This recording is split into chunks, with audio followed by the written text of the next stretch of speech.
Well, prior to the trials, we headed up to the Gold Coast, and I think it might have been a Wednesday morning. So we finished training at 9 a.m.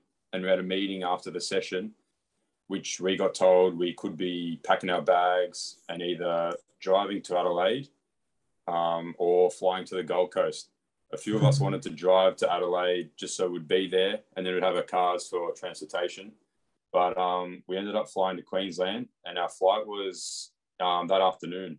So I think It was a bit of a shock to everyone to pack your bags and go. But everyone took it on board, and it made it easy for everyone else to join in. So our squad at Nunawading Swimming Club went to the Gold Coast. Wow. It's almost like a road trip. Was there a fun aspect to it as well, or was it panic stations because there's so much on the line? It was a little bit panic stations, but our coach Wayne Laws, I know he loves that situation. He just gets around everyone. So everyone was having a ball as well. So we sort of made it into a bit of a training camp. Oh yeah, that's mad. That's so cool. And then you go to Adelaide. Trials went super well for you. Got in for the 100 and 200 fly. Yep. Yeah, really stoked on my results there. And the past 6 months definitely paid off. 100%. What was the 6 months leading up to Adelaide? It was pretty hectic 6 months, to be honest.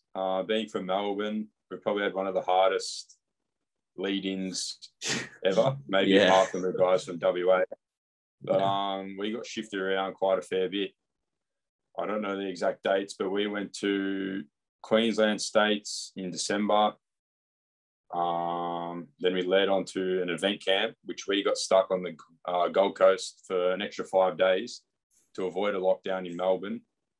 And then we went on to national event, and then Sydney Invitational, I think it's called, and then trials.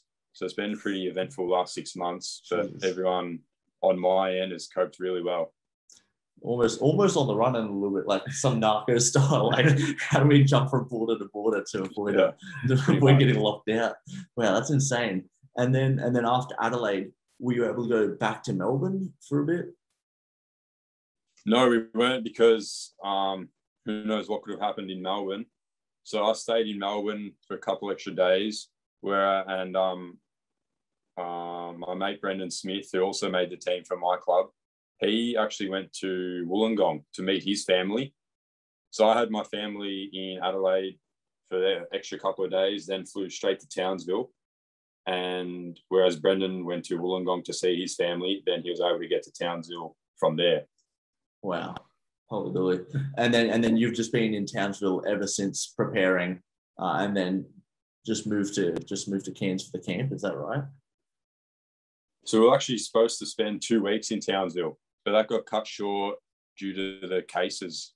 There was a couple of cases in Townsville, which again, we had to pack up and move. So I think we moved on Tuesday and come to Cairns a couple of days early. Bloody hell. We were meant to be... Yeah, it's been pretty full on.